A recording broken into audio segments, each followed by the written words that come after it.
नमस्कार विद्यार्थियों, वंदे वाणी हिंदी साहित्य चैनल में आप सभी का स्वागत है। हमारा टॉपिक चल रहा था वाक्य विचार, जिसमें हमने सबसे पहले वाक्य की परिभाषा पढ़ी, उसके बाद में हमने वाक्य के तत्व कौन कौन से हैं ये पढ़े, उसके बाद में हमने वाक्य के जो अंग कितने हैं उसके बारे में पढ़ा। हमने पढ़ा वाक्य के दो अंग हैं, जिसमें पहला है उद्देश्य और दूसरा है विधेय। तो विद्यार्थियों, हमने बताया कि जो कर्ता और कर्ता का जो विस्तार है उसे हम उद्देश्य कहेंगे और क्रिया और कर्म का जो विस्तार है उसे हम विधेय कहेंगे।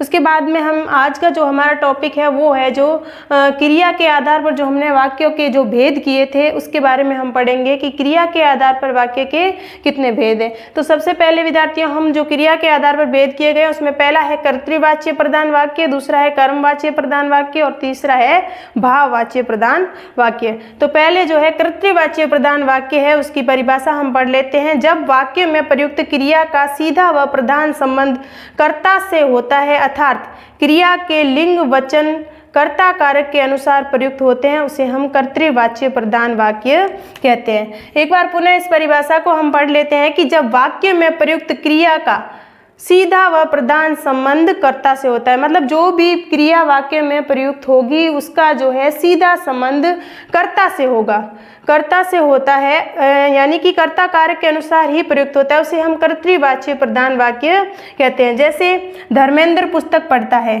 पिंकी पुस्तक पढ़ती है, राम श्याम व कृष्ण पुस्तक पढ़ते हैं, वे पुस्तक पढ़ते हैं। तो विद्यार्थियों, यहाँ पे जो है धर्मेंद्र क्या है? धर्मेंद्र इस वाक्य में कर्ता है और पुस्तक क्या है? कर्म है और पढ़ना क्या है? ये क्रिया है। तो विद्यार्थियों, यहाँ पे जो क्रिया आई है वो धर्मेंद्र के अनुसार आई, यानी कि कर्ता के अनुसार जो है क्रिया आई है, यानी कि धर्मेंद्र यहाँ पे पुल्लिंग है तो यहाँ पे जो है क्रिया आई है वो धर्मेंद्र पढ़ता है, यानी कि पुल्लिंग के हिसाब से ही जो है क्रिया आई है।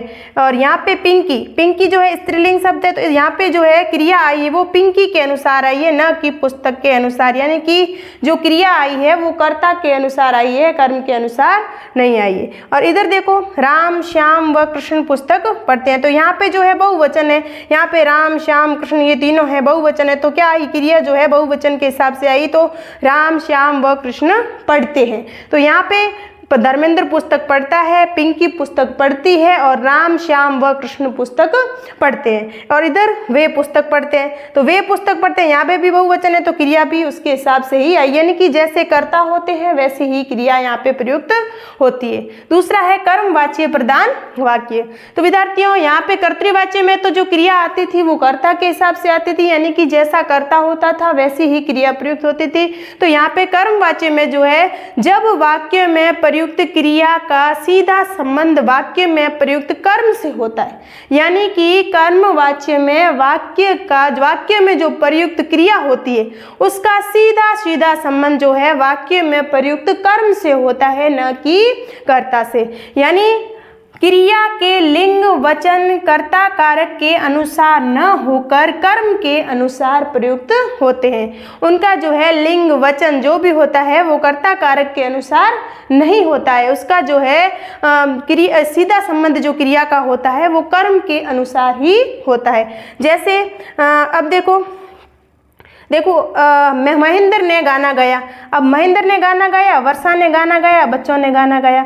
यहाँ पे क्या है? महेंद्र क्या है? महेंद्र करता है और गाना क्या है? गाना कर्म है और ये गाया ये क्या है? ये क्रिया है।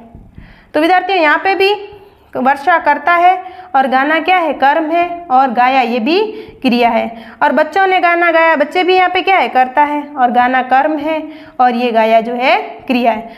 तो यहाँ पे जो क्रिया आई है वो महेंद्र के अनुसार नहीं आई है, न ही वर्षा के अनुसार आई है, न ही बच्चों के अनुसार आई है, यानी कि कर्ता के अनुसार क्रिया यहाँ पे प्रयुक्त नहीं हुई है, क्योंकि यहाँ पे जो क्रिया प्रयुक्त हुई है वो कर्म के अनुसार हुई है। यानी कि यहाँ पे गाना कर्म है तो महेंद्र ने भी गाना गाया, वर्षा ने भी गाना गाया और बच्चों ने भी गाना गाया। तो विद्यार्थियों, एक बार इसकी परिभाषा हम वापस पढ़ लेते हैं कि जब वाक्य में प्रयुक्त क्रिया का सीधा संबंध वाक्य में प्रयुक्त कर्म से होता है, अर्थात क्रिया के लिंग वचन कर्ता कारक के अनुसार न होकर कर्म के अनुसार प्रयुक्त होते हैं, उसे कर्मवाच्य प्रधान वाक्य कहते हैं। तो विद्यार्थियों, अगला है हमारे भाववाचक प्रधान वाक्य। तीसरा है भाववाच्य प्रधान वाक्य। जब वाक्य में प्रयुक्त क्रिया जब वाक्य में प्रयुक्त क्रिया न तो कर्ता के अनुसार होगी और न ही कर्म के अनुसार बल्कि भाव के अनुसार प्रयुक्त होती है तो उसे हम क्या कहते हैं,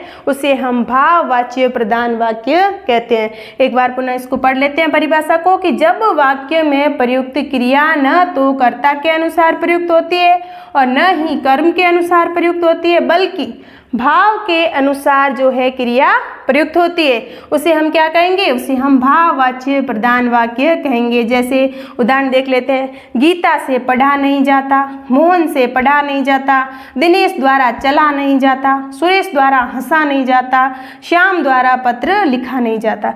तो विद्यार्थियों यहाँ पे पढ़ा, चला, हंसा, लिखा, ये क्या है, ये भाव है।